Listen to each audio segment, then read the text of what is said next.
नमस्कार दोस्तों, मैं सोनाक्षी दीक्षित अविरल टाइम्स में आप सभी का स्वागत करती हूं। शुरू करते हैं आज की प्रमुख खबरें। प्रधानमंत्री नरेंद्र मोदी पोलैंड के लिए रवाना हो गए हैं। पोलैंड के बाद पीएम मोदी यूक्रेन का भी दौरा करने वाले हैं। पिछले 45 साल में किसी भारतीय प्रधानमंत्री की यह पहली पोलैंड यात्रा है। यहां वो राष्ट्रपति आंद्रे सेबेस्टियन डूडा से मुलाकात करेंगे और प्रधानमंत्री डोनाल्ड टस्क के साथ द्विपक्षीय वार्ता करेंगे। इसके अलावा पीएम मोदी पोलैंड में रह रहे भारतीय समुदाय के लोगों से भी मुलाकात करेंगे। इसके बाद पीएम मोदी यूक्रेन की यात्रा करेंगे। 1992 में दोनों देशों के बीच राजनयिक संबंध स्थापित होने के बाद यह किसी भारतीय प्रधानमंत्री का यूक्रेन का पहला दौरा होगा। दिग्गज software company HCL Andhra Pradesh में अपने नेटवर्क का बड़े पैमाने पर विस्तार करने जा रही है, जिससे युवाओं को कम से कम 15,000 अतिरिक्त नौकरियां मिलेंगी। कंपनी ने कहा कि हम दुनिया भर में बदलते रुझानों के अनुसार नवीनतम तकनीक को अपनाकर बड़े पैमाने पर रोजगार प्रदान करने की योजना बना रहे हैं। साथ ही हम कौशल जनगणना और कौशल विकास में भागीदार बनेंगे।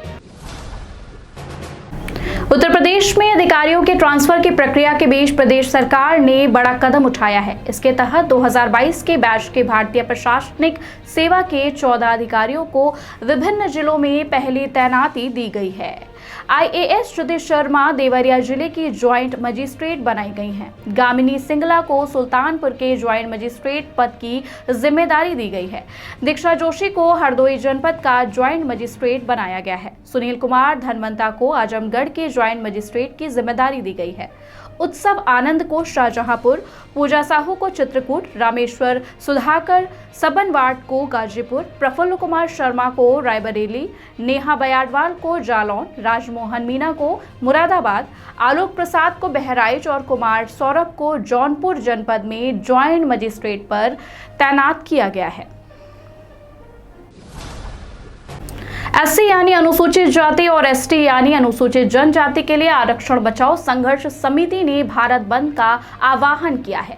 इस भारत बंद को राजद, बसपा, जेएमएम और भीम आर्मी समेत कई विपक्षी पार्टियों ने आज के भारत बंद का समर्थन किया है। बंद का मिला जुला असर दिख रहा है।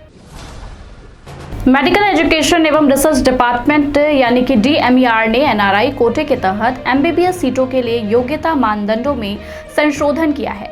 संशोधित मानदंडों के बाद बहुत कम एनआरआई कोटे की सीटें खाली रह जाएंगी। संशोधित नोटिफिकेशन के अनुसार यदि किसी छात्र को उसके पिता के भाई और बहन, माता के भाई और बहन, पिता के पिता और माता, माता के पिता और माता और प्रथम डिग्री माता पिता और ममेरे भाई जैसे किसी अन्य निकटतम एनआरआई रिश्तेदार द्वारा वोट के रूप में लिया जाता है, तो ऐसे छात्रों को एनआरआई कोटे की सीट पर प्रवेश के लिए विचार किया जा सकता है।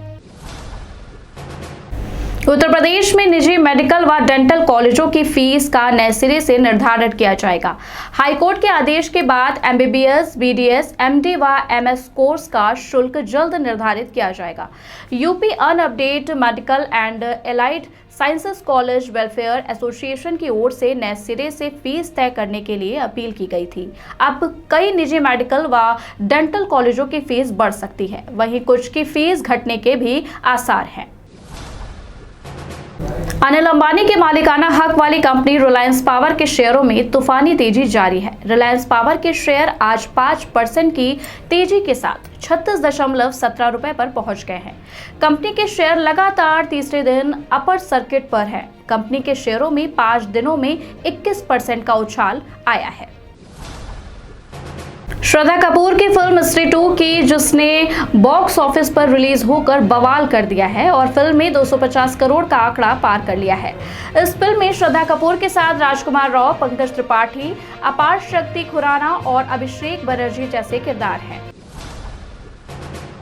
बॉबी देओल ने पिता धर्मेंद्र और बड़े भाई सनी देओल की राह पर चलकर बॉलीवुड में करियर बनाया। अब उनके बेटे आर्यमान और धर्म भी फिल्मों में कदम रखने के लिए तैयार है। एक इंटरव्यू में बॉबी देओल कहते हैं, मेरे दोनों बच्चे हिंदी फिल्मों का हिस्सा बनना चाहते हैं। मैं उनके साथ इन सब चीजों के बारे में बात करता रहता हूँ। मैं इस बात का खास ध्यान रखता हूँ कि वह अपनी जड़ों से जुड़े रहें। पाकिस्तान बनाम बांग्लादेश 2 मैच की टेस्ट सीरीज का आगाज आज से होने जा रहा है। सीरीज का पहला मैच आज रावलपिंडी में खेला जा रहा है। शान मसूद की कप्तानी वाली पाकिस्तान टीम के लिए विश्व टेस्ट चैंपियनशिप फाइनल में जगह बनाने का शानदार मौका होगा। दूसरी ओर बांग्लादेश के लिए भी यह सीरीज अहम है, क्योंकि उनके देश में हुई उथल-पुथल के बाद यह पहली सीरीज है। अभी के लिए बस इतना ही। ऐसे ही देश विदेश की तमाम बड़ी खबरें देखने के लिए अवरल टाइम्स के साथ जुड़े रहें। धन्यवाद।